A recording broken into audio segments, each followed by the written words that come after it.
Today on Something to Talk About, we deal with physical diseases all the time. In fact, our children are required when they go to school to get a physical clearance in order to show that they're ready.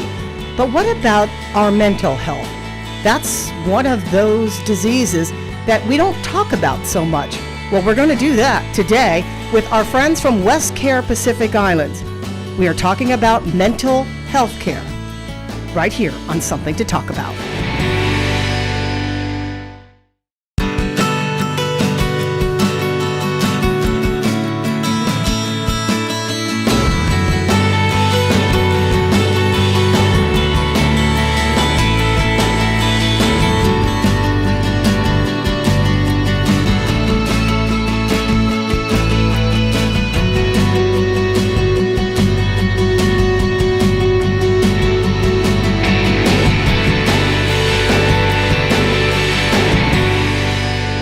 Thank you for joining us here at King's Restaurant in Tamuning.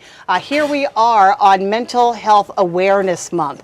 And this is one of those hot topics that there's so much about it that's so broad. And WestCare Pacific has been able to pull in, I think, a lot of the topics that we always talk about throughout the year. And now we've got this 1 month. So we're going to talk all about that mental health. Sarah Netadog Thomas is with us, Sandra Berdallo, and then there's Dan Duenas.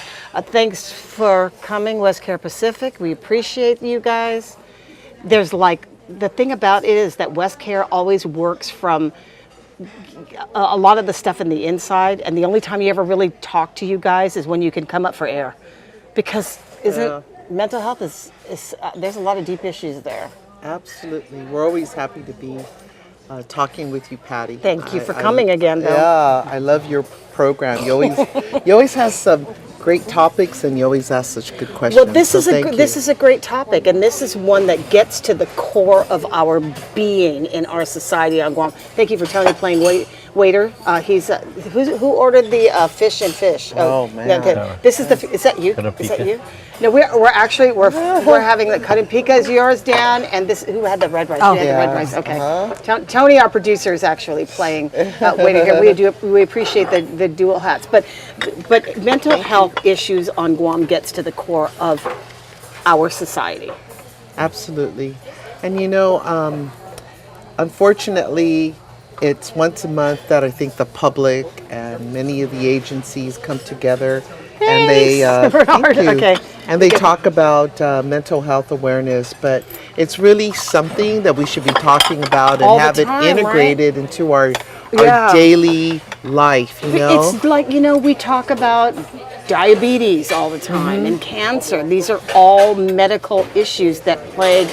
That's a very good point. Mental health always feels like it's in the background, but it's such the core of everything that we do in our lives. Right. Okay. And so often, people might physically be okay, but if they're not emotionally well, then that, really does become a challenge for them to carry out their role as a parent, as a student, as an employee, as just a person in the community, because if we don't have we don't feel that sense of comfort mentally and emotionally, we really can't carry out. So it's just as bad as, having a sprained leg or, a broken arm or, something physically wrong with us. And sometimes emotional and mental disabilities or challenges lead to physical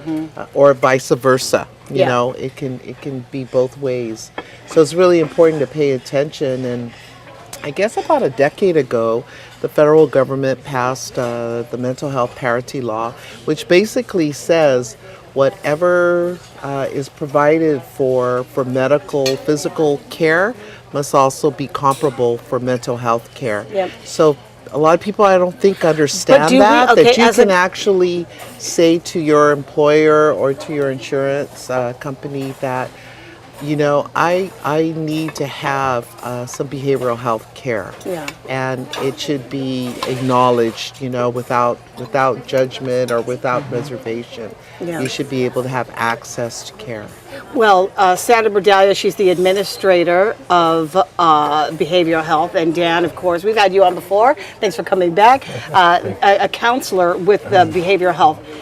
Do you think that the government does enough? I mean, this is an overall question, but do you think the government does enough to make sure that there is that parity between medical health and mental health, physical health and mental health? I believe that our local government is doing the best that they can with mental health services. We met with Mr. Ray Vega, who's the director of mental health, recently, and you know they're working closely with the community and abroad with providing and building capacity within the community. So, you know, it's not foolproof. However, as NGOs, we come in and we augment where we can to help the local government and the community meet the needs of the people. Yeah. What do you think, Dan, is on that same vein is missing? You know, you are in contact with some of these people that you are treated or seek services from Westcare Pacific. What do you think is missing? Is there something that can be better done? I think it's not much of missing, Patty. I think the having Westcare open up additional as another add-on services that the community can look towards and just not look towards Guam Behavioral Health, but there are other practitioners such as yourself that are willing and able to provide services to the community. So you know, this is more of an expansion of what it used to be. It just used to be Department of Mental Health or Guam Behavioral Health. Now, you know, the people in the community has choice to be able to either consume the services of the government of Guam or consume the services that Westcare Pacific Yes. offers. I think also what's a big shift that's occurring is there is I think a general belief that we'll wait for the government to do it, or if the government isn't doing it, then nothing happens. And you know, we definitely see some improvement on the government side. As you know, they were recently accredited, which is a very big move. And you know, they do show some expansion and improvement in filling gaps. But we're also seeing some movement with private clinics. They're expanding their behavioral health services. And we at Westcare are doing the same. We have a focus specifically on behavioral health now. And we do have Sandra and Dan, who are both master level counselors and therapists, and also master addiction counselors. That's a really major need here on our island, is substance abuse counseling and intervention. And there's only so many in the whole region of Micronesia that are really certified to carry out that work. So you can imagine there's a lot of work to be done out there, and folks shouldn't wait for the government to do it. They should think of ways that they can advocate for expansion in the private nonprofit sector, in the private for-profit sector, and of course keep close to the government about expanding their areas of expertise. I mean, you know, when you asked for the gap, you know, I mean, one of the major issues that we're dealing with is working with the returning veterans. And we see quite a bit of our people that are homeless.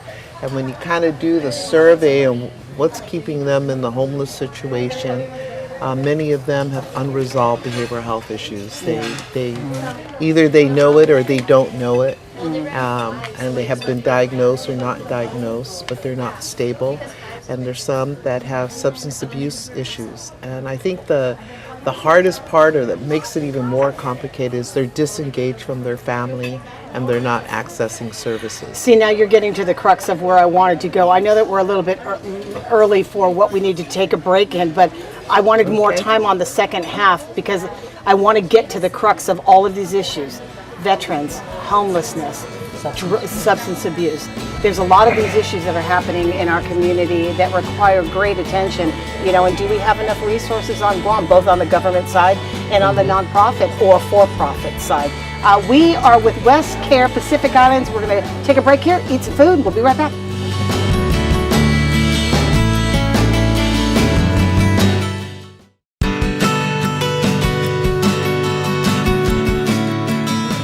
Thanks for being part of the conversation about a community issue that I think we all feel. I have West Care Pacific is in the studio with me, which is the King's studio. Dan Duane, Sandra Budalio, and Sarah Netadog. I wanted to broach some of the real problems that we're having. We see the symptoms through these magistrates' complaints. We have an issue with poverty. Right?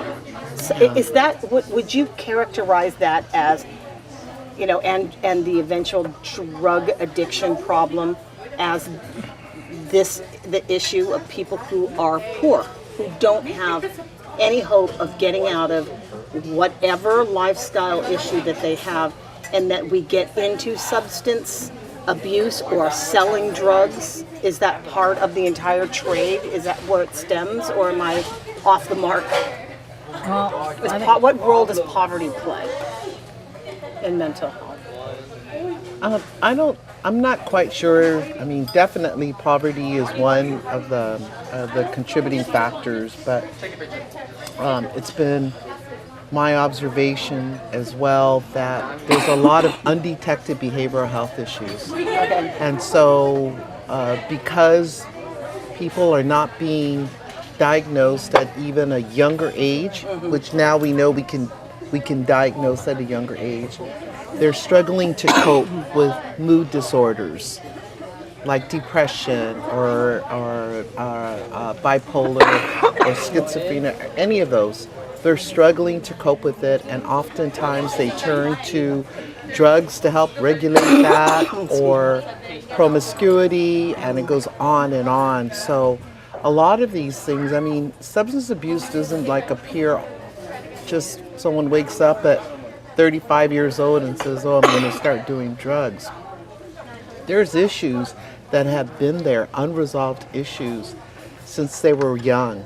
And that's why it's so important to have early identification and support for our young people, because you can now detect that and identify it. We're paying attention. There's also a high rate of domestic violence and abuse and neglect here, unfortunately. And because of that, oftentimes people with disabilities or people who are struggling, people that are in poverty are vulnerable. People with disabilities are very vulnerable to being abused and neglected. And so those exacerbate already the situation. So a key thing is early identification and being watchful of what's going on with our children as they develop, and to protect them from being subject to bullying, to emotional abuse, to physical and sexual abuse. And I don't think a week goes by, Patty, that we don't see in the paper victims of criminal sexual conduct or of child abuse and neglect or drug and alcohol issues. So they kind of all roll up. And there is no one and no socioeconomic area that is not affected by. I mean, there isn't a family on Guam, I would say, that has not dealt with someone that they know that has a drug and alcohol problem. It hits close to home everywhere. It does. Yeah. It does. And it really is the environmental stressors, the family stressors, that build up with anxiety and unrecognized, that go unrecognized and unacknowledged by the family members themselves or the individual themselves. So I wanted to ask you and Dan. So how do you go about addressing that when you know you've got a situation where no one is paying attention to anything, and you're really just you've got a raw situation that requires a lot of education?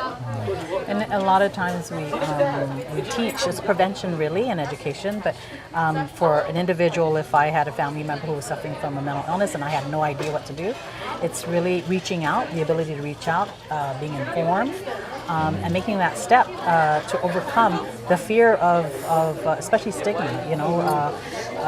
It's the fear of the unknown and insecurity, and just being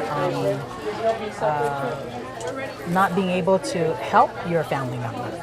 And it helps to reach out to people and just keep an open mind. Do you think, Dan, providing counseling, that people are in that space where they feel like something is not right and they have the ability to do it, or are you starting from, like I said, a very raw? I think part of the assessment that we do is take a look at their readiness. And the other important feature is looking at the environment, the support system. What are the chances that this individual, he or she, is going to go back to the same negative environment, same exposure, same risk factor.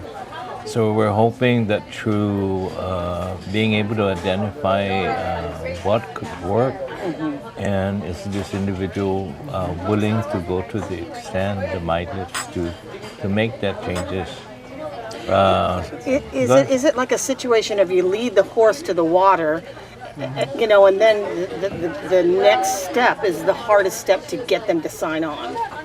Well, on the other hand, contrary to that, you can lead, they're saying you can lead the horse to water, and you can't force them to drink, but my belief is you can make them thirsty. You can make them want the need for change. That's if you're ready to live that kind of lifestyle. Are we then, like we mentioned, that sometimes it starts off, we're not necessarily paying attention to the mental health of children as we do their physical health. I mean, there's no document when you go to school that will show where you are in your mental health. But the kids are required to take a physical exam before they actually get into school. Right. In our education system, do we do a good job at assessing these children? And are some of them even slipping from the cracks because we don't have people who have the training to do it? Well, you said earlier, what happens to those that they don't have a family that's paying attention? Well, I'd say the vast majority of children are exposed to somebody outside of their home. So either someone in their neighborhood, someone that maybe if they go to church, the schools, someone. And it always amazes me when I see someone coming in, when my work at Sanctuary, or even now when I come across young adults or teenagers, 15, 16, 17 up, and they have been victims of abuse since they were 3, 4, 5 years old. Yeah. And it's like, really, nobody noticed. Nobody knew.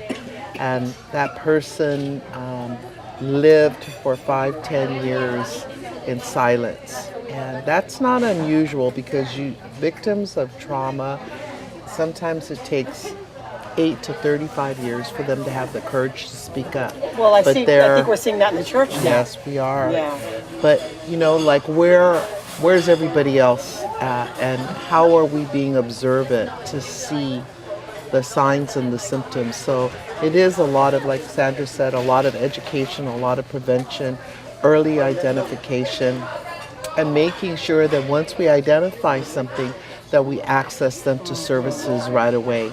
And the service, as Danny also references, it cannot be just that person. It's got to be the family. We have to help make the family healthy as well. Is that Uplift? Is that what you're talking about, the program, Yes. Uplift Counseling? Talk to me about that. Whose brainchild was that? Was that? We'll blame it on Sandra. yeah. Okay. Well, talk to me about what that means. Uplift Counseling is another, we're one of another provider in the community. And we provide individual, marriage, family, group counseling for anyone having issues with stressors, relationship issues, or mental health, behavioral health, and substance use and abuse. And we are also reaching out to employers and organizations with our employee assistance program. So we're marketing that as well as one of our programs within the Uplift Counseling Services. And we're working closely with the judicial system and within the community, providing technical assistance as needed under the purview of West Care Pacific Islands. The judicial system, Senator Therese Terlahi recently introduced, and it was passed through the legislature, a measure that addresses the core of some of these DUIs, for example. These treatment courts, do they help in the scope that you're talking about of services that require a sort of one approach? Yes, the judicial system here on Guam, they have the juvenile drug court, they have the adult drug court, they have The Veterans Drug Court? veterans family courts, and they also have DWI courts. And they're doing, I think they're doing fairly well with what they present. They do provide services, and where we will come in is to help them with technical assistance in that area and partnership. Let's just end on another issue that you touched on before the break, and that was veteran services. That's one of those services that requires them to come forward or them to solicit rather than you go out and see, because there's no other place. It's not like a school where you can be identified, right? Mm-hmm. We do West Care Pacific Islands through our supportive services for veterans families program has a major outreach effort. So we are really out there looking for veterans in their homes at the ranch and the beach, out in the the jungle or whatever. But that's really a major growing problem here on Guam. And the one thing that I want to say about that is that we really need to watch out for our returning vets, because they have been exposed to trauma that many of us don't understand, and that's usually the beginning. Because some of them might have money, some of them might have a home or a car, but they can't deal with it. They can't. Their emotional stability is so compromised that they have problems, and unfortunately, their families, their employers, their neighbors are not able to effectively support them. And so I just ask them, reach out to somebody. And I say this not only for vets, for people that they have family members that are homeless, kids especially who are not acting normally, or what they see as might be some issues. We have a very high suicide rate on Guam as well. Be aware, I guess, is what we it is. need to be close to our families and be watchful, and to be able to stand up, even with drugs and alcohol, and stand up and say, look, I'm going to do something. It is my business. Yeah. I'm your Nina, I'm your uncle, I'm your grandfather, and whoever it is, and say, I'm concerned, and report it, get support for that person and for the family. With that, I think we'll end the conversation. Mental Health Awareness Month is happening. It's not mind your own business. Get up in somebody's business. I think that's Exactly. the perfect advice. Thank you guys so much for taking the time to come. Thank you. No, it's always Thank you for always being interested in these subjects. Oh, this is You're to awesome. me, it's the core of a lot, and we have to pay attention. Yeah. Thank you for joining us, and we are at King's Restaurant in Tamuning. Thanks, and we'll see you next time.